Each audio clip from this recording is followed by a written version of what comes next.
Ready, set, go. All right, back in the can for another edition of Lunatic Fringe Into the Void with an awesome repeat guest. Let's just dive right into it. Who the fuck are you? What do you do? Yeah, I'm Brian Germain. Yes, you And I are. jump out of airplanes. You do. I'd say you do a little bit more than just jump out of airplanes. You've been at this shit for a little while now. 35 years. 35 years. Man, I just hit my Yep. 25-year mark, and I still am shaking my head all the time going, how in the hell did I spend a quarter of a century doing this? And you're 10 years ahead of me. Yeah. Well, a long time ago, I decided that I didn't want to get a real job. Right. And so that journey has gone in many different directions. Isn't You know, it I mean, funny how just the drive to not have that normal, so-called normal stuff going on is it's an amazing it thing the leads way you. it pushes you in so Yeah, many wonderful directions. totally. I know. I've had to do things that I never imagined myself doing. Right. You know, with the laser table that I had to break down and put back together. I can't even count how many times all alone, that's not my thing, Right. but I wanted to make parachutes, Right. right? Sewing, I mean, that was like, oh, that's for girls. Yeah. No, actually, I sew better than your grandma. I mean, I had the same opinion when it came to rigging and stuff like that. I grew up, mom did the sewing, dad didn't touch fucking needle and thread, and certainly not a Yeah. machine. And then I got into a sport where the most badass people doing all the real rigging work were not just men, women as well. But you're like, wait a second, but this big butch guy that's jumping out of airplanes all day long is spending his evenings picking stitches and sewing. Oh yeah, in a very sort of structured anal way, right? Oh So yeah. like, if you ever, I don't know if you've ever been to the Pittsburgh area to Mo Valletto's loft. Oh, I've heard That stories. it was so organized. It was so perfect. He knew where everything was, and it was totally clean. I don't know how do you keep a loft clean? Right. That he managed it. Well, He managed it. and I'll tell you what, it's funny because now, of course, being in the sport as long as I have been, I've got many, many friends that have these ridiculous collections of sewing machines. Something I never thought Oh yeah, about at all, let alone the fact that I'd have like a dozen friends that have 5 or 6 or 10 or 15 sewing machines. And yep. when I talked to Mo, he was telling me about he was looking for a home, not for himself, because he was happy to live in his car. He was looking for a home for his sewing machines. Yeah, yeah. It's true. I mean, It's what? true. What? Yeah.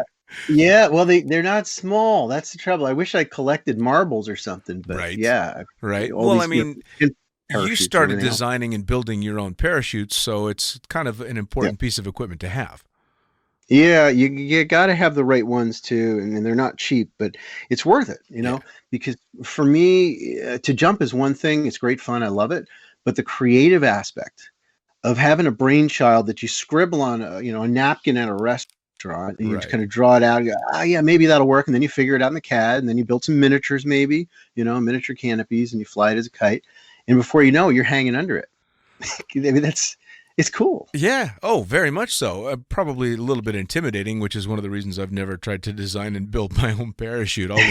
I'll leave that to you guys. I'm gonna send you some prototypes Oof, yeah, no, I don't. and I think I'm some, past my some test jumping days. Those are a little bit behind me now. I'm just fine with that. yeah, yeah. It does get scary once in a while, particularly when you got instability issues or you get opening issues. I mean, Yeah, man. I've had some of them that I was sure that it was right. I was, this idea was so pure and so, just I knew it was going to be better, and Right. I was dead wrong. you Yeah, know, see, that's where, yeah. I mean, and it's going to happen so fast, especially with the stuff that you were designing, that you don't even have time to yeah. be pissed because it's instantly No, holy shit.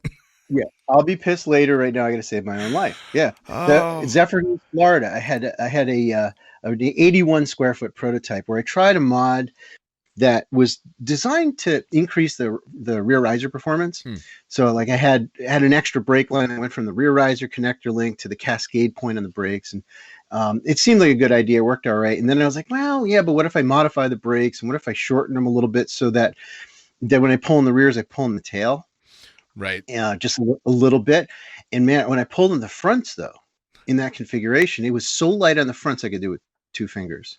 I mean, you think, a katana's light. This Yeah. was insanely light. And so I'm kind of playing around. I was like, well, I'm the test pilot. I got to figure out, before I get below 2, is this sucker safe? It just didn't feel safe. Right. And so I'm kind of wailing on the fronts. And then I had the fronts, like, imagine like you're in double fronts in free fall, belly to earth, with your slinks on your nipples. Oh, fuck. Right. And I'm looking at this wing, and it's like partly below me, and I'm looking at the wing, and the wing's looking at me. And she kind of winks her eye at me. I was like, I wonder if I kind of yank on the fronts with a little sharp tug, what's going to happen? Right. And it inverted so fast and flew at me, whacked me, went into a bunch of line twists and a frontal fortune cookie. And I just spinning like crazy. And I ended up, obviously, chopping it within a very short period of time. Sure. But yeah, it can go badly really quickly. Yeah. And you can't.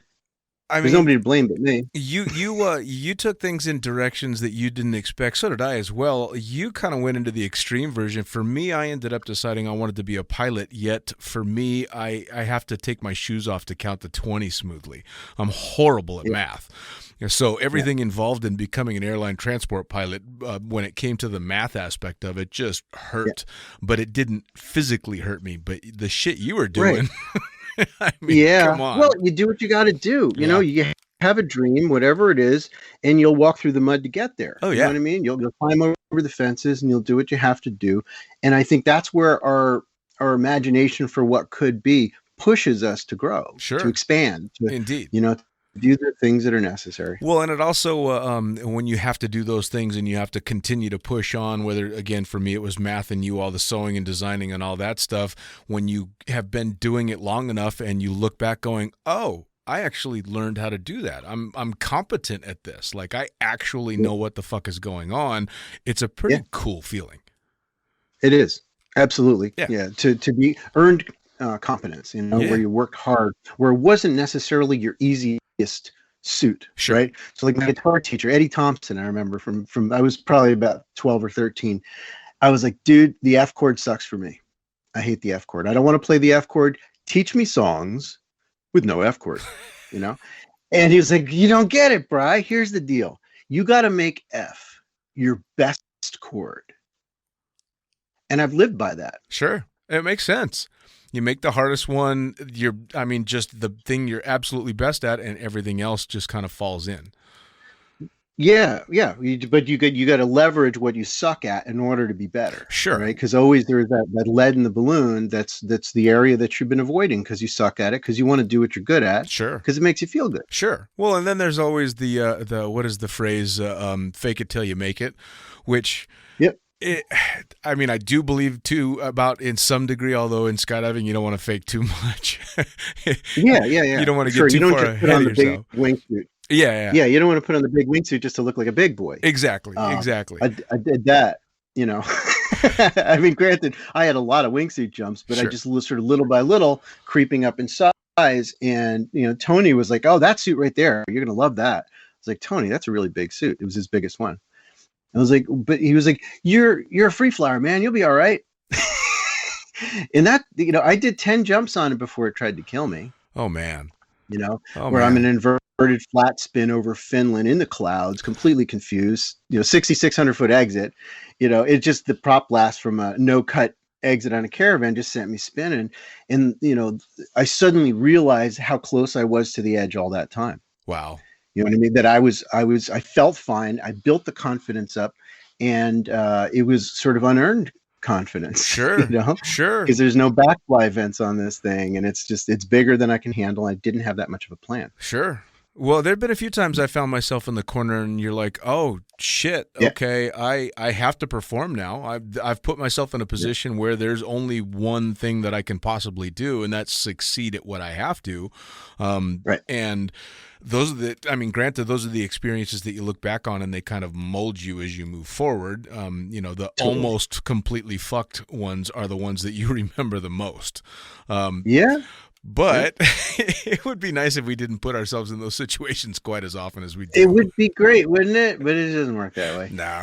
Because we don't know what we don't know. You know, Yeah. we want to build, you know, a certain level of confidence is what gets you out of the door. It gets you to the point where you're the only pilot type in the plane, and it's up to you. Oh yeah. And no matter what happens, it's up to you, and you don't know everything. Yeah, No for matter how sure. good you are, you don't know nobody knows everything. Indeed. Well, and I remember one flight in particular. I had just started flying the Twin Otter, and I got lucky as lucky can get when it came to flying a Twin Otter. I went from a Pac 750 with a decent amount of turbine time, but had to get my multi-engine rating to take the job. So when I soloed for the first time and was flying loads by myself in the Otter, I had about 30 hours multi-time, which is insane. Way insane.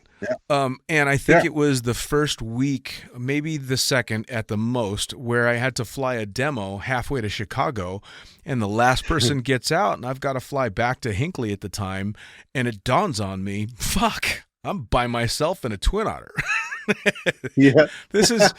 It's on me. Okay, I guess I better put my big boy pants on and make sure I'm taking care of this. Absolutely. Yeah. Yeah. I love that because the human being is an adaptable critter. Sure. You know, we're capable as long as we can sort of calm down enough that our brain still works. Yeah, that's the thing, right? But that's the greatest training skydiving ever gave me was the ability to be freaking out somewhere back there while I deal with this shit in a sane way. And then I get to freak out when I'm on the ground and the engines are shut down. Exactly. Yeah. Cry in the shower, but not now. Yeah, man. And that's a big thing. And it's funny because I've found that that's creeped into my life in so many different ways, well outside of anything that you would consider extreme or dangerous sports, but almost in every facet, you learn to put that freak out away, which is amazing. You have to. Yeah. You have to. Yeah. You take the deep breath and then you reach out with your mind towards, you know, what could I do to make this situation better? Yeah. Where is that landing area? Can't find the landing area. Right. Don't know where it is. Let's do a slow turn because they always say it's probably behind me if I can't see it. All right, slow turn. Wait a minute, it's not there either. All right. Maybe, you know, then there's that cognitive dissonance of like, okay, but normally there's a landing area and now there isn't. And I keep looking for it. And at some point, when I move into acceptance that I'm not going to find it. And now I have to find a lovely place to land. And I have to believe that there is a lovely place to land, which is not something that, you know, that I don't know. At the beginning, do they really teach enough about how to find a place to land? You know, how to select this field over that one, given this wind line, and right? It's very little because they're rolling the dice that you're going to land in the drop zone. Yeah. Oh, yeah, you know? Absolutely. Well, and it's funny, too, because especially when it comes to skydiving, you have to make all those, you have to get through those stages really quick because skydiving comes at you pretty fast. I mean, it comes at you slow when you're used to it and nothing's going wrong, but as soon as shit starts going wrong, it starts moving pretty quick. So, and it's, the universe is very creative in finding ways to freak you out and, you know, put you out of your depths. And then you got to bring it, you know, you got to dig a little bit deeper into your imagination of how it's going to go well. Absolutely. How this is going to be a story where you go, wow, I thought I was totally screwed and I managed it. Yeah. I managed the situation. I love that. Yeah. Oh, absolutely. I mean, it's, you obviously want to go out and have the experiences, but you also want to be able to still be around to tell the stories afterwards. Yeah, So that's kind of the objective. Yeah. Now, speaking of stories, this particular podcast came about because shortly after the one and only Mo Valletta passed on, he was supposed to be doing. Oh, dude. And I can't say that I knew the guy. I got to know the guy via the podcast and a bunch of emails and stuff like that, and he just struck me as this amazing human being, which has been echoed from all corners. And he was going to do story time for me, and he was going to give me a 20-minute story for every episode. He loved telling stories, as everybody knows. And he was super stoked about being able to do this story time. And of course, he passed on before he got to do any of those, so I got to thinking, all right, let's do story time for Mo. And I want people like you that have got the experience in the stories to just shut me up and take over and tell me some stories, man. I want to hear about the shit that sticks out in Brian Germain's mind. There's a lot of them. I've been trying to jot down a couple. I was like, wow, how am I going to narrow this down? But I was thinking I could start off with a Mo Valletta story. Please. Right. So I'm in Mo's spotless loft, you know, it's like, imagine like an OR, just everything's organized. Right. And I said, Mo, I got a problem. The hook knife on my rig is on my leg strap, and that's not doing me any good when I'm wingsuit flying. Right. I put on the dress and I don't have a hook knife. And so, I said, can you give me a snap? Put a snap on my mud flap. He's like, sure. But Brian, I got a way to do this that you're going to love it. And so he pulls out some fabric and he starts sewing this little pouch together with stiffeners in it. And I'm looking at these stiffeners. It's like, what is it? It's X-ray film. And he had all this X-ray film, like just in this filed away spot, it was all there, tons of them. And I said, Mo, where'd you get all that X-ray film? Because that's a perfect stiffener for this hook knife, so it doesn't, cut your rig when you're yanking it out of your mud flap. Right. It's brilliant design. He said, Brian, I've been base jumping for how long? Right. I got some X-rays. However, the one that he put in my rig that still is in my rig today is actually his colonoscopy. Oh, no. So I have Mo Valletto's ass in my rig. That's fucking awesome. That is spectacular. But that fits. That absolutely fits with everything that he and I talked about and all the stories that he told. That's a fucking perfect story to start with, for sure. Yeah. Fucking Mo. What a great guy. Oh, dude. He was a thinker. Yeah. He was, just sort of always trying to improve the state of the art. And he's got the same exact attitude I've always had, is that yes, what we have is kind of working. Yeah. But we're not done. We're not done inventing skydiving. We're not done inventing base jumping and flying and everything else. Indeed. Even just, how do you run a drop zone? Don't assume that the way we've been doing all this stuff is perfect. Sure. And if you don't assume that, then the mind starts to open up and you go, yeah, well, what if? Right. Right. Well, he was definitely willing to go the what if extra mile. The picture that he sent me of his pink backcountry base rig is the most amazing thing I've ever seen, because he built that base rig so that he could carry his camping supplies and jump with them. Yep. I saw the rig. It was beautiful. Astounding. Yep. Well, and he made me look at it twice because it wasn't making sense. And then he's all, there are the risers right there. And I'm like, holy shit, those are fucking risers. You're right. This is insane. Yeah. He fit it all together. Of course. He fit it all together. Yeah, it's brilliant.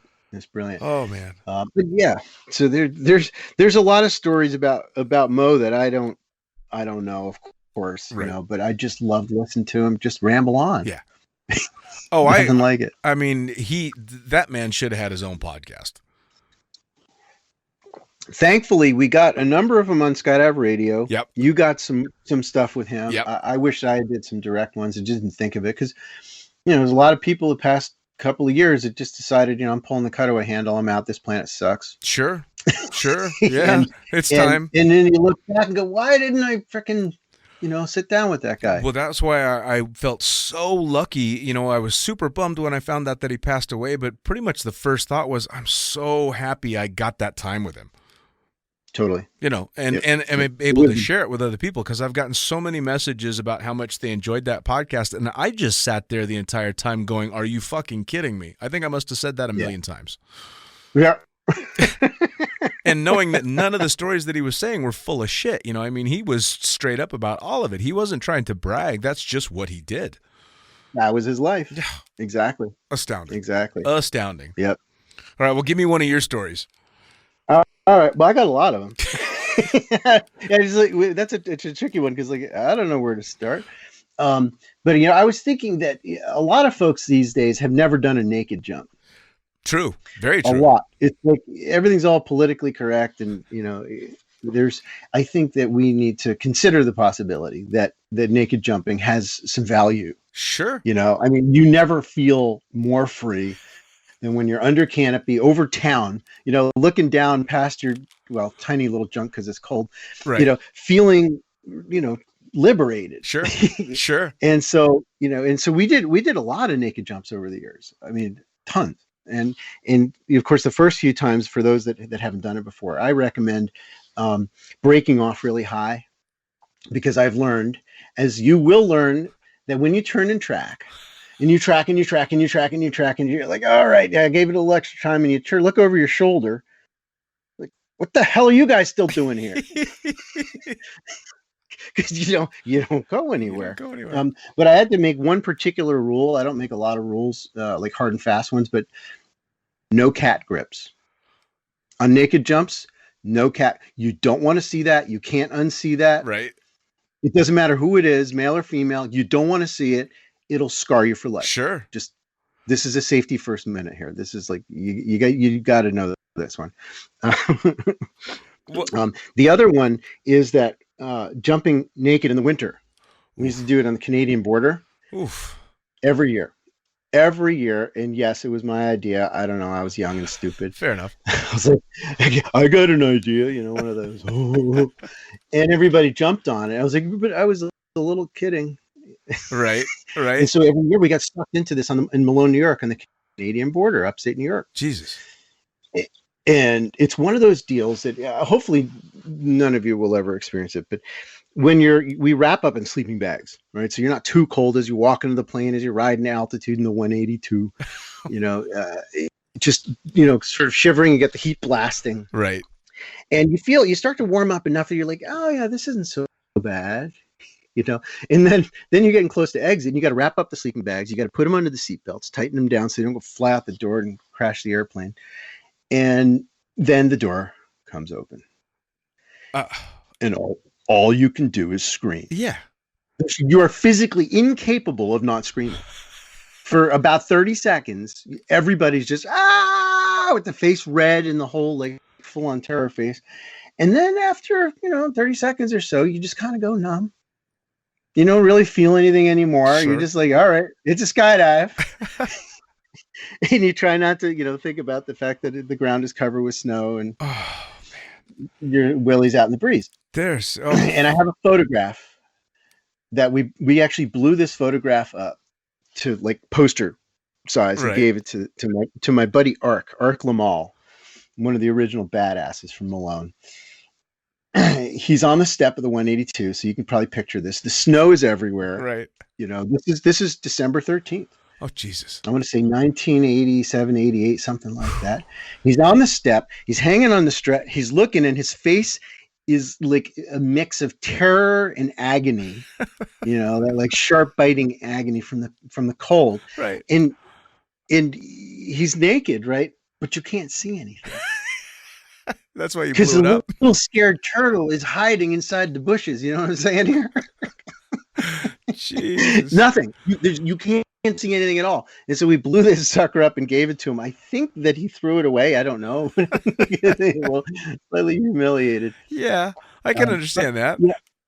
Yeah. It was stupid, and yet we did it every year. Nobody ever died. Nobody ever got frostbite. Nobody had a schmeckolectomy. Shit, how many years now have they been doing the polar plunges all around the world? Yeah, totally. I mean, the body can do it for short durations. It can do a lot. Yeah, absolutely. Although that's a whole different way, a take on the whole cold dipping therapy. Do it from 10,000 feet. It's funny because the naked jumps were still going strong when I first started jumping. In fact, I shot a bunch of videos for them and was on them and all that. But now the politically correct sexual harassment weird world and sexual harassment both directions and all that stuff, I don't know that we can do that stuff anymore. I mean, fuck. I think we should just do it anyway. Right. You just make sure that you do everybody in the plane is naked, so nobody's got a finger to point. Usually you have the pilot naked. I don't know if you guys used to do that. That was pretty common because you know what I mean? You're all in balance, Yeah, fair enough. Well, I mean, I think you could probably be able to get away with it on the drop zones, but mean, in public nowadays, I mean, public nudity, you can get charged with like a proper crime nowadays. Oh, yeah. And you'll never work in a school again because it's a sex crime. Yeah, absolutely, which is just insane. True. Well, one of the few naked jumps that I ever did. We did naked night jumps, and I was out going solo and having my fun and taking my time and not paying any fucking attention to where we were or where I was. And so when I open up, I get the reach up, get the slider stowed as you'll do. It's just that's what you do. And then I start looking around for my landing area down, and then the circle gets larger and larger and larger until I realize that my landing area is a long ways away. and the only place that I can land with any lights is the parking lot of a supermarket, and it's like 9 o'clock at night. So, yeah. So here I go with my fucking Adidas on and nothing else, coming to a running stop in a 0 wind. So the parachute falls behind me, of course, because why wouldn't it? Of course it does, yeah. Luckily, this is enough years ago, and it was in a town that was pretty low key, so somebody just gave me a ride as I wrapped myself back up in the parachute. But fuck, nowadays I'd end up in jail for that shit. You might. It's true. Yeah, we had the annual water jump into Chateaugay Lake, and we used to jump gutter gear, you know. So you jump the rounds, whatever. And so we had a load of guys on T10s, all naked, and 2 of them missed the lake. One of them landed in a restaurant parking lot. I mean, very little option here. Yeah. And the other one landed up in the mountains. And we didn't see that dude for like 4 hours. He's wandering around in the Adirondacks, butt naked. With a T10 is his only protection. Yeah, that's all he had. But yeah, you can make a lot of survival gear out of T10 if you have a knife. Man, see, it's so funny because if you get a bunch of people that don't know anything about skydiving and tell them stories like this, they think we're insane. But if you tell a bunch of skydivers, especially people that have been doing it for a while, we're like, oh yeah, I can imagine that. I did that. Yeah, I did that. It seems to be this common thing. World Free Fall Convention, they used to do a lingerie jump, right? Yeah. The whole load Yep. would be, you know, and all these big macho guys with tattoos wearing freaking pink lingerie. Sure. And they're standing around, you know, just sort of waiting for the load. Of course, at Quincy, you don't have to wait very long. And this good old boy, you know, he's got his lingerie on, he's shaking his head, and he goes to the guy next to him, "If I go in on this jump, my parents are never going to understand." Right? They just don't get it. You do have to kind of factor that shit in, though, because I mean, I'm sure you're the same. There have been plenty of jumps that I've done that have just been absolutely bizarre, and you're thinking, how would you explain this to someone that doesn't understand? You don't bother. They're never going to get it. Like my last day flying for Ray Farrell at Skydance, I flew all day in a sundress and a halter top. There you go. Because why not? Fuck it. I mean, I discovered quite quickly that flying a Pac 750 in a skirt is amazing in the summertime because the air vent blows right up the skirt, keeps you nice and cool. There you go. It was fantastic. I gotta try that one. Oh, dude, I'm telling you, it was perfect. It was absolutely perfect. If it hadn't been for the fact that it was too cold in Chicago, I probably would have flown all 4 seasons that I did there in a damn skirt. In your sundress. Yeah, why not? With the little floral print. Well, but again, with skydivers, after a while, they don't even look twice. I mean, fuck, I've been nicknamed Princess for 25 years, and people don't think anything of it. You hear a non-skydiver hears my nickname, and they're like, why the fuck is that guy called Princess? But jumpers don't think twice about it. Yeah, exactly. You know, it's true. Yeah, it's true. All right. Well, I like it, man. I like the direction you're taking me. I've got a lot of these kind of old. Well, the stuff that's happened over the past 10 years or more have been great. I'm having a wonderful time, but sure. I have to admit things were a little wilder and looser. Sure. You know, 20 years ago, 30 years ago, when a twin otter was a rarity. Right. So. I mean, severe, like a very, very big deal if they were going to have a boogie, like the Bambi boogie. That was the first twin otter I'd ever seen. And the Bambi boogie was in upstate New York near Albany. Okay. Duanesburg.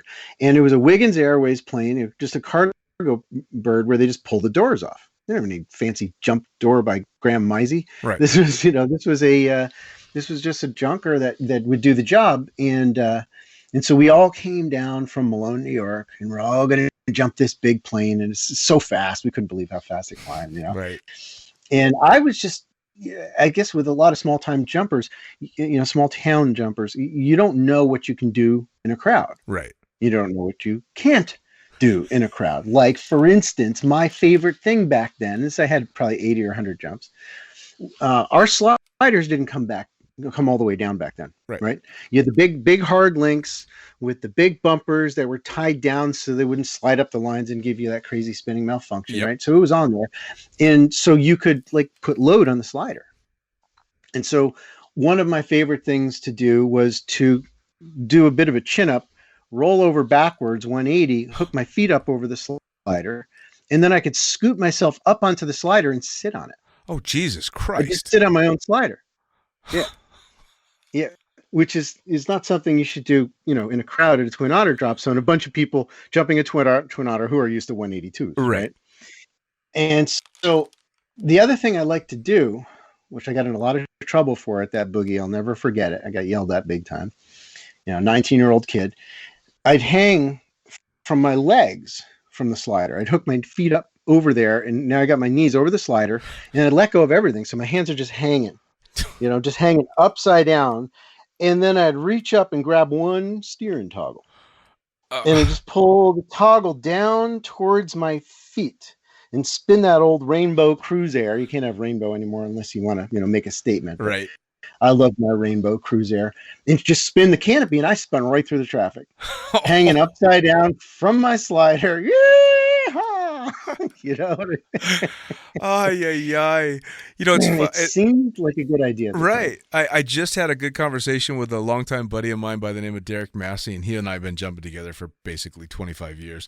And we were talking about a lot of the stupid shit that we had done over the years. But of course, you always have to throw that caveat out there about how long ago it was, because it's changed so much. But we kind of forget, if you've been in the sport for a while, chances are you were doing some shit that would be unacceptable these days.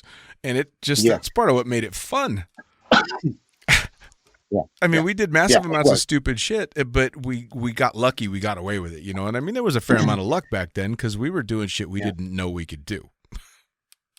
Yeah. Well, now I think there's a lot of stuff that still falls in that category, but there's a lot more skill involved, right? Sure. That you can do a rodeo wingsuit, Right. This is crazy stuff. There's tube dives. You don't see that as much, but there's so many things that people do on a regular basis. You see on the cover of Parachutist magazine, right? A canopy pilot standing on top of a wingsuiter's back.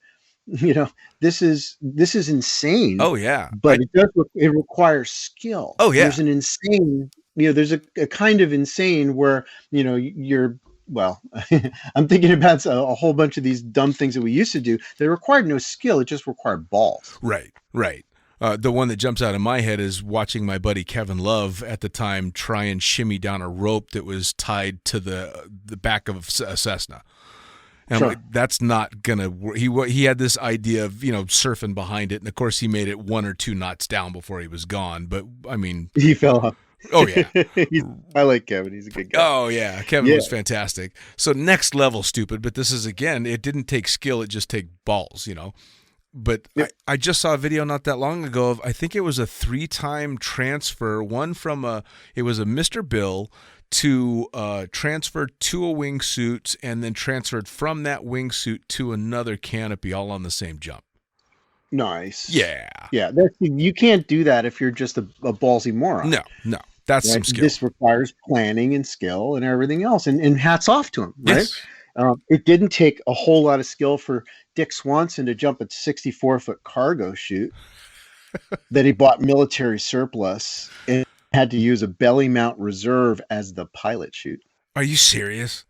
That shit was so heavy. It took like 4 of us to get it out to the 206. Get it up on. This wasn't a cargo 206. Maybe that's a good thing, right? To keep the CG, kind of under the wings. But yeah, we managed. Couldn't close the door. So can you imagine the takeoff? You got parachutes hanging out of your plane. They had no idea if it was going to work. Oh yeah. But he just, he just managed, and he just kind of rolled over backwards with his mini risers attached to the bigger risers somehow, and in this 24 flat circular belly mount that was on a static line. And so, of course, you got long lines, right? Really long lines on a cargo chute. So basically the parachute opened and he kept falling until he got to the end of the lines. And then, just really whacked him hard. Oh, yeah. And of course, his descent rate was very slow.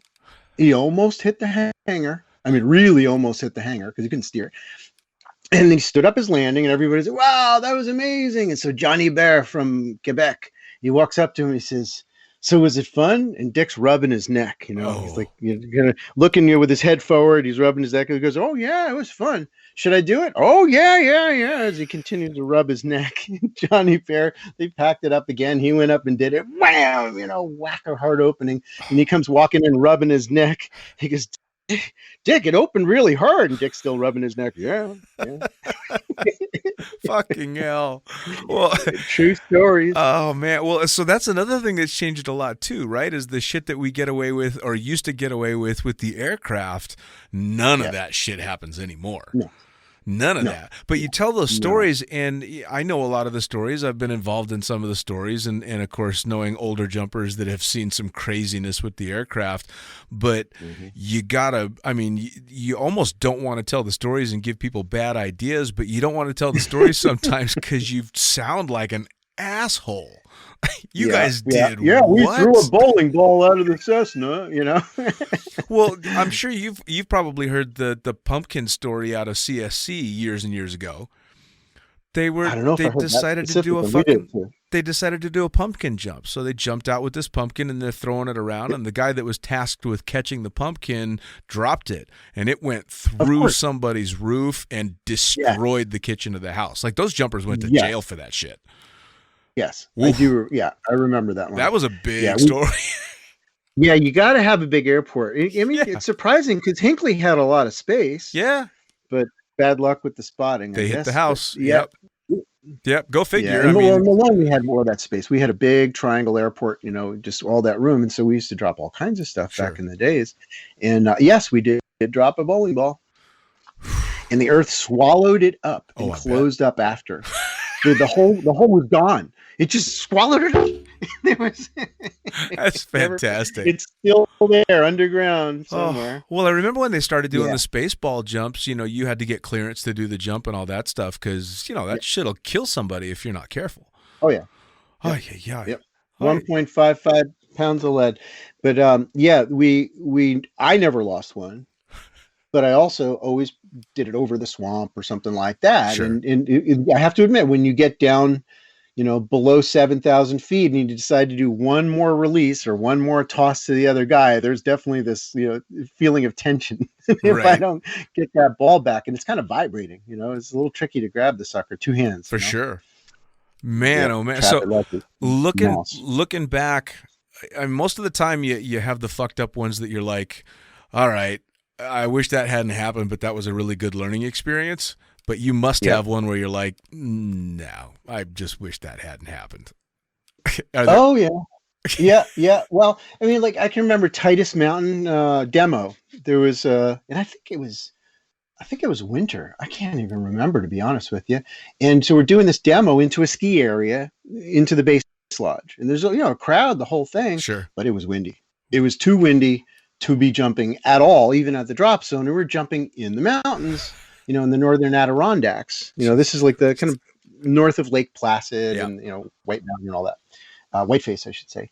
And it was blowing from the summit down to the base lodge.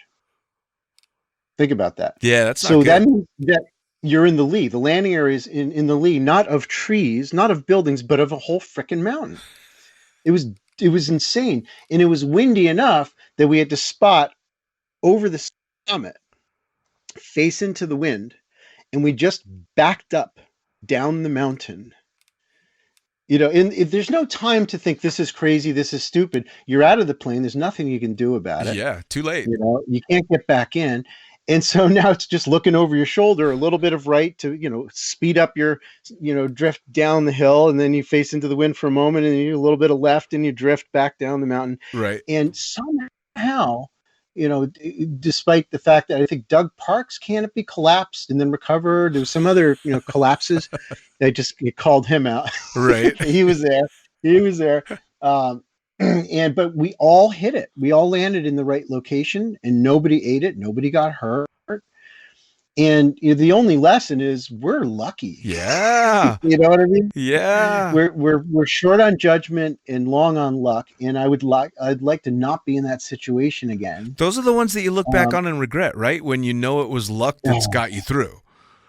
I would have stayed in the plane. Yeah. If I knew it was going to be like that. Yeah. But there's this momentum of like, the crowd's waiting. I said I was going to do it, so I got to follow my word. Right. You know, when all we had to do was just do a low pass over the, you know, the landing area, waggle our wings. Right.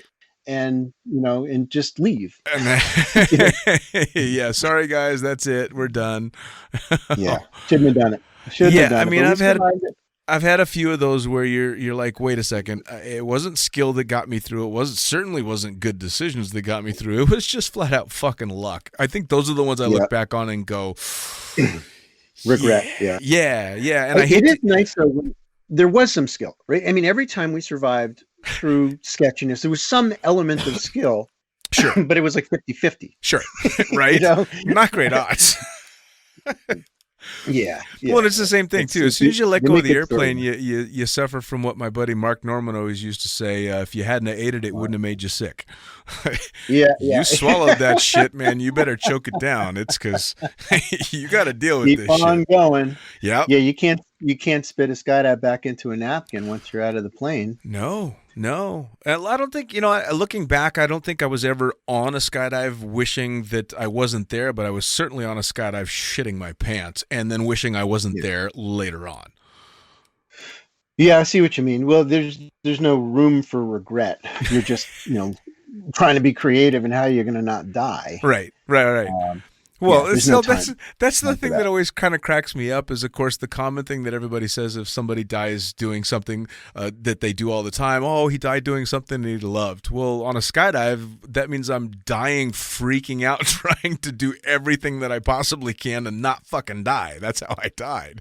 So no, I was doing what I loved right before it all went to shit. I'd rather not. You know what I mean? I want to die peacefully in my bed, or a moment of orgasm when I'm 95 years old or something. You know what I mean? So that I'm not a mark on the sport. You know what I mean? I don't want to die skydiving. I don't even want to die on the drop zone. No. Okay, maybe in a trailer. You know what I mean? When I'm an old dude that was partying too hard and his girl got the heart up too high. But sure.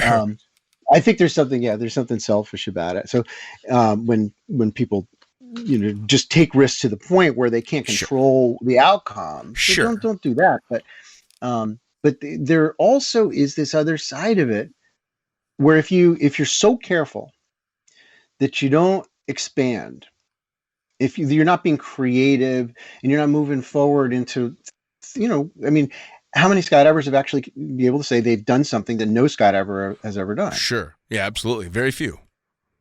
Right? Very, very few. And so is there space within your skydiving skill set where you could do something that nobody's done before, even if it's just jumping into a place that nobody's jumped into before?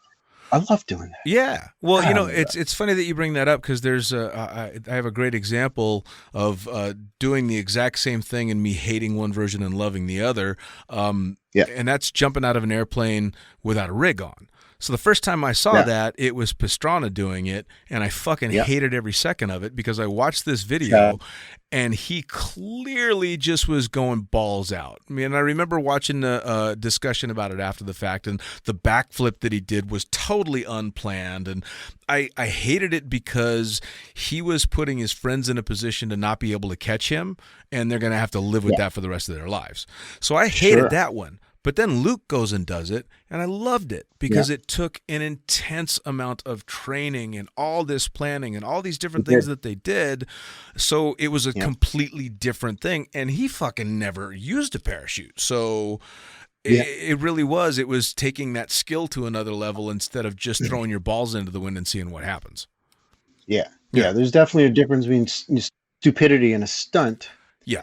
I mean, I did it when he was training for that. I was teaching a canopy course out there at Capaus, and he had his lights set up. He was training. He was pulling low with the base canopy and a skydiving rig. He had permission, to burn it down. And although I didn't, I was taking it down as much as I felt comfortable to try to stay over those lights. It's like a Vazzy or a Pappy, where you're just you can tell if you've drifted and there's wind, which means you have to actually move, and you might not have time to turn and move forward to where you want to go. So you got to get good at side sliding and backsliding and all that. It was hard. I bet. It was really, really hard. So when I watched it live, I felt like I got even more adrenaline because you knew than everybody else. You know what I mean? Because I could see it, I could feel, how those little corrections were the difference between life and death. Sure. Yeah, right? absolutely. splatting in front of the whole crowd, in front of his family. I tell you what, that's the Woo! only part that I had a difficult time swallowing was the fact that that shit was going out live. And I'm Yeah, sure that they had the big red button just in case with a 10-second delay or live-ish. something. Yeah, But there's no live anymore. It's live-ish. yeah, live-ish. But can you imagine? It's the big Yeah, countdown. He's almost to the net, and then it, goes to the little kitten on the screen because that fucking guy's gone. yeah, So there yeah, was. yeah. I actually didn't watch it live. I watched it in a recording afterwards once I knew he'd made it because for some reason I've turned a little wishy-washy in my old age, and I'm like, I don't want to fucking watch this. I was shitting myself. Oh, I mean, just it's one thing if it's a guy you don't know, but he's my friend. sure. And so it was definitely really terrifying. It was completely ballsy, and probably nobody's ever going to try to do that one again. Why would they? He did That, it. that That's it. box is checked.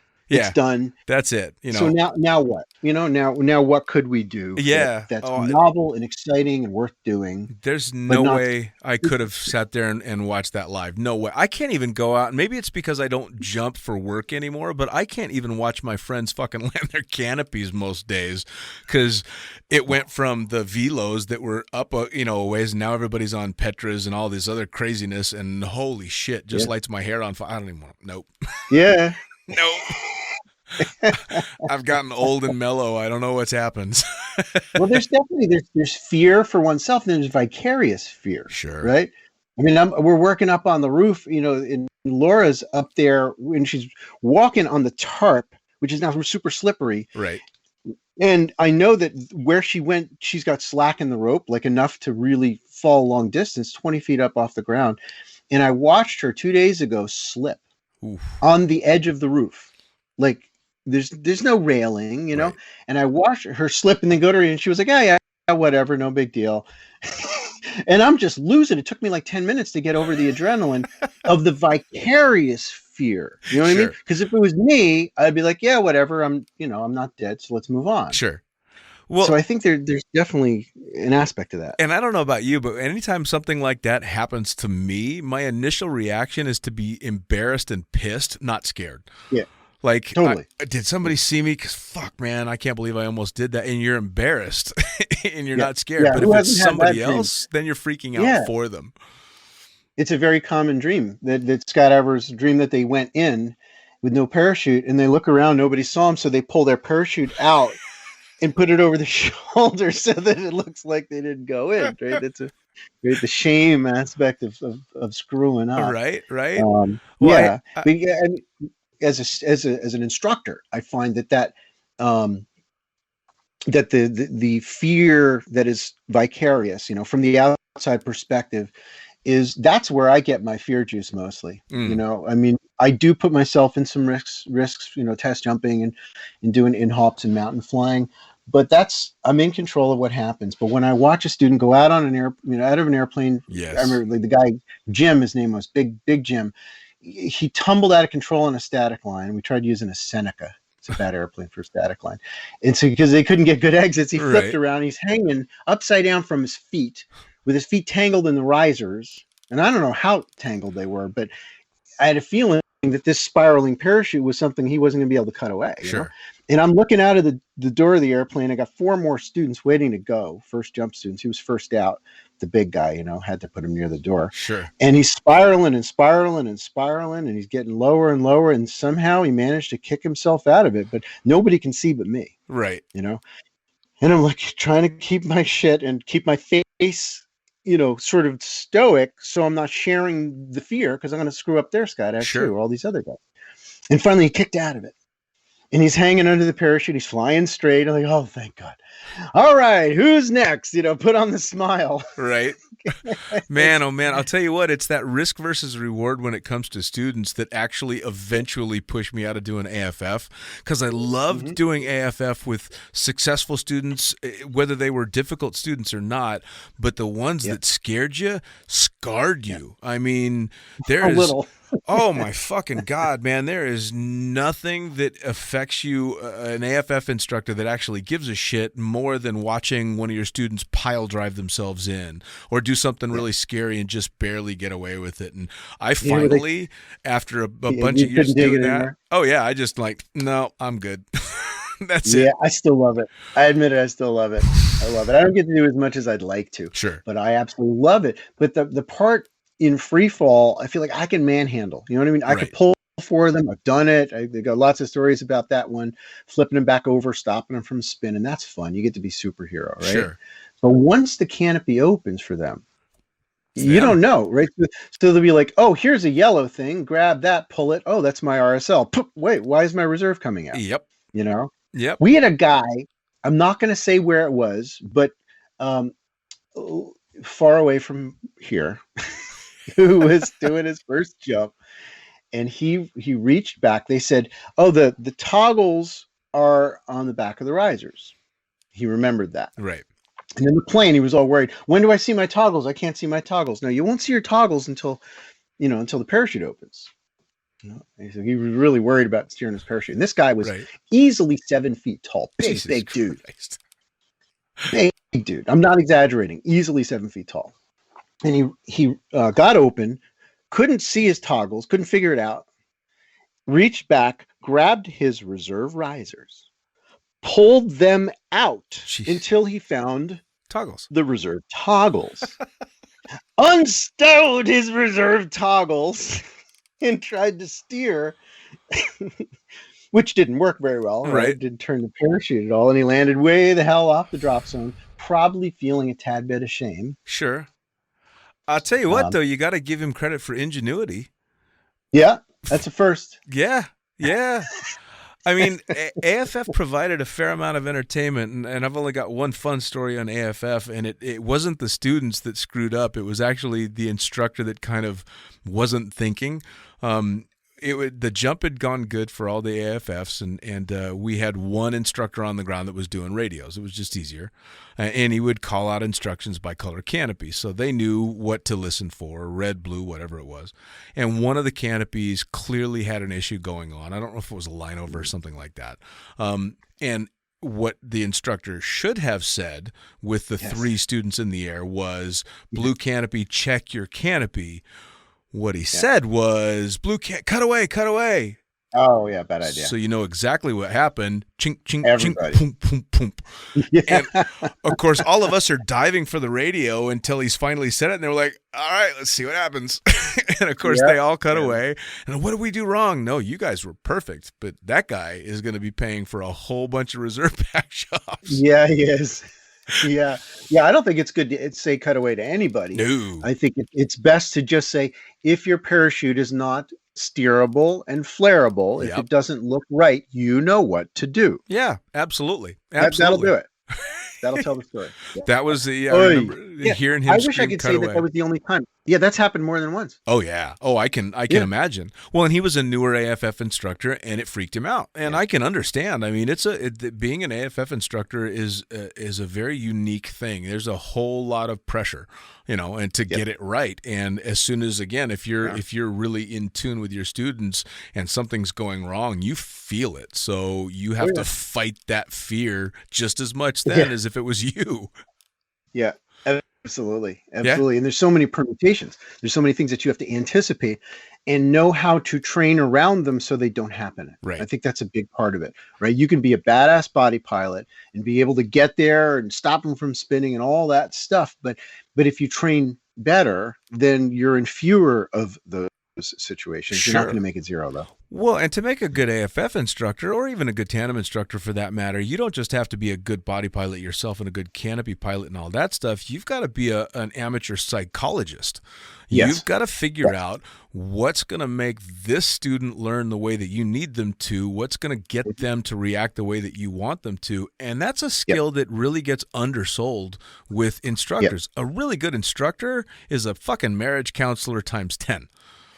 Yeah, it's the guy that's on the radio or the loudspeaker talking to the guy that's on the ledge. Yeah, trying to talk him back into the window. Yeah, right? So you're you've got all these hats that you're wearing in this same moment, and your demeanor and the way that you speak, the way you move, is very significant. Oh, and things will change based on how you play those cards. For sure. Well, and it's not even anything personal or a detriment to other AFF instructors if they don't work well with a particular student. I had my AFF instructor was a guy by the name of Bruce Henderson, and I just clicked with this guy. I instantly felt comfortable. He told me something. I just assumed that was right. And I did one AFF jump with another instructor who was a fantastic instructor, and I was shitting myself the entire time because we just didn't have that vibe. So, yeah. I mean, you got to have that. I hate to use the word chemistry, but you do have to have that as well as, being able to check all the boxes and figure out what makes that student tick. So it's quite the job, man. Oh yeah, it is. And it forces you to dig deeper. Yeah. It's like it really comes down to me right now. Yep. Well, and I think that's why I fell back on tandems and when I stopped doing AFF, because I got a lot of the reward that I did out of AFF by, still having to play that game and still having to take care of the student. But ultimately it was up to me, and I knew what I was doing. Sure. So it made it a little bit easier to cope with. Oh yeah, you get little old ladies that'll grab your hands and you can't pull. I mean, I had this one. She was like 4 foot something, and about 3 foot wide. She was a little thing, but round, and she was strong. She didn't. She looked like she would bake a nice pie. You know what I mean? Right.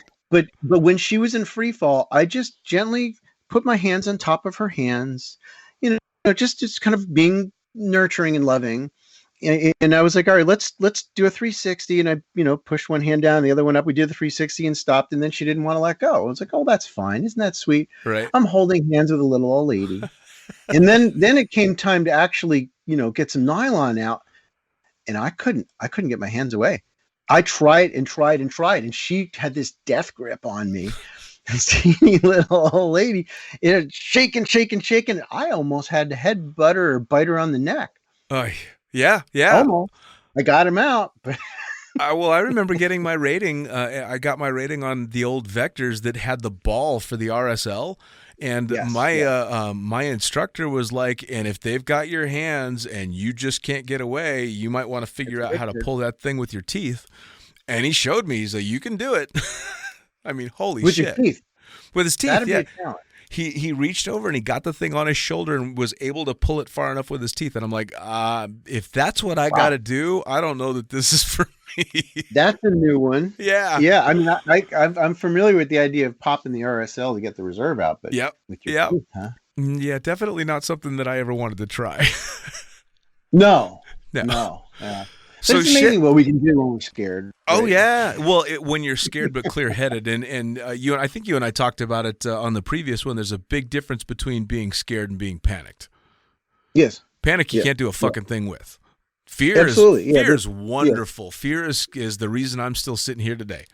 Panic is a whole different thing. Here's what I'm gonna add to that. I would say how you responded to fear is how you survived.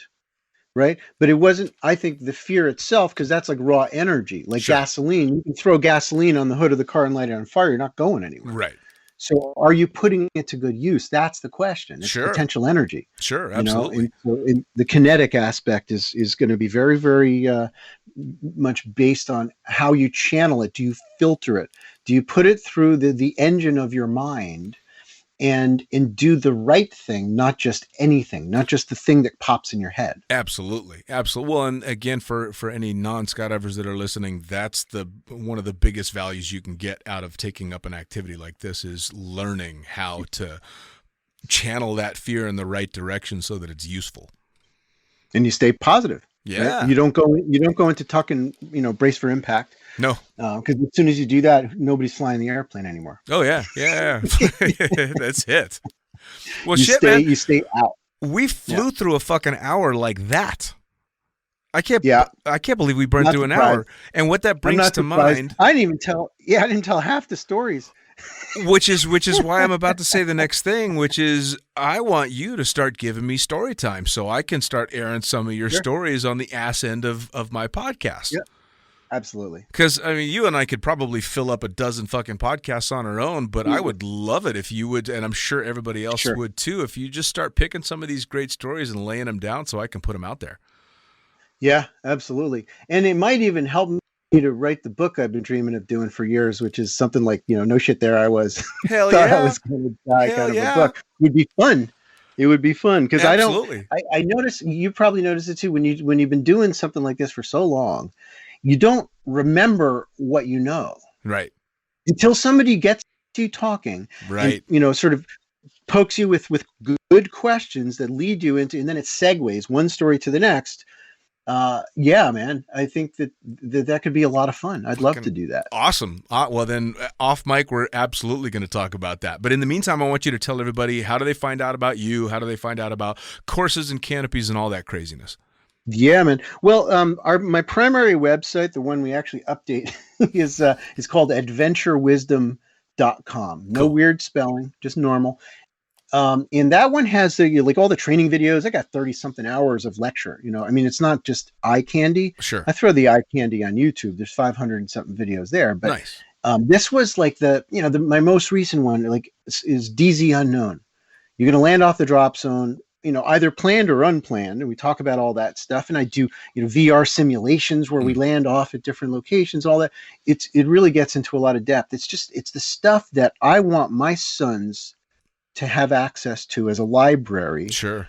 To be able to be a safe skydiver, to make that transition from non-skydiver to comfortable with whatever shows up. Sure. And so, yeah, I mean, I made tests that they can take to see if they understand the information. There's books and all that stuff. So it's all there.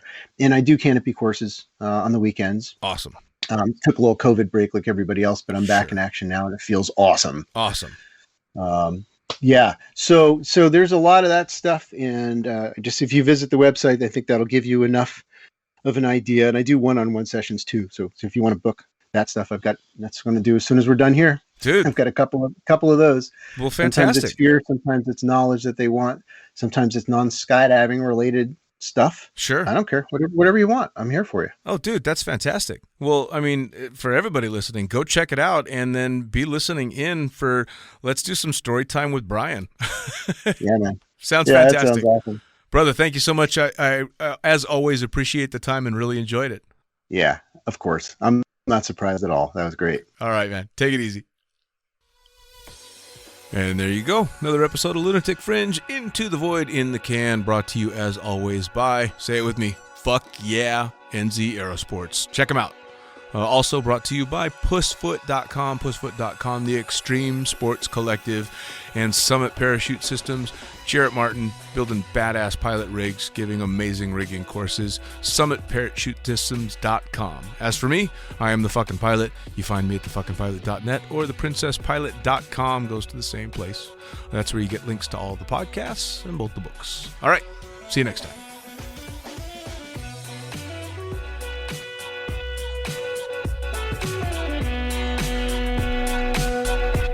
As long as you're having fun,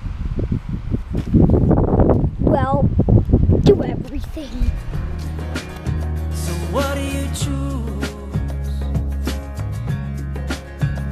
Love or fear? Oh, we choose.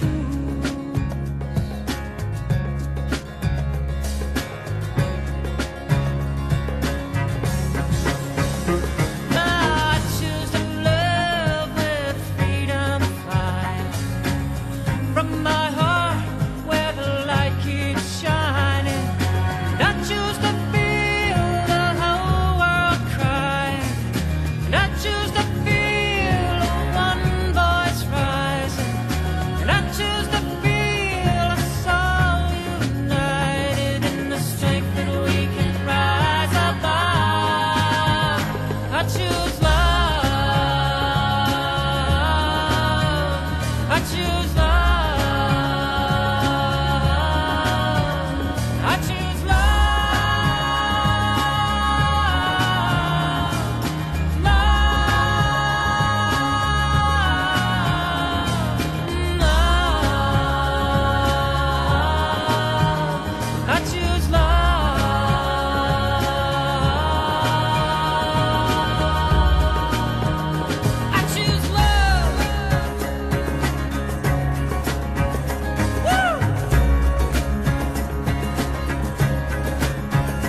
I give up.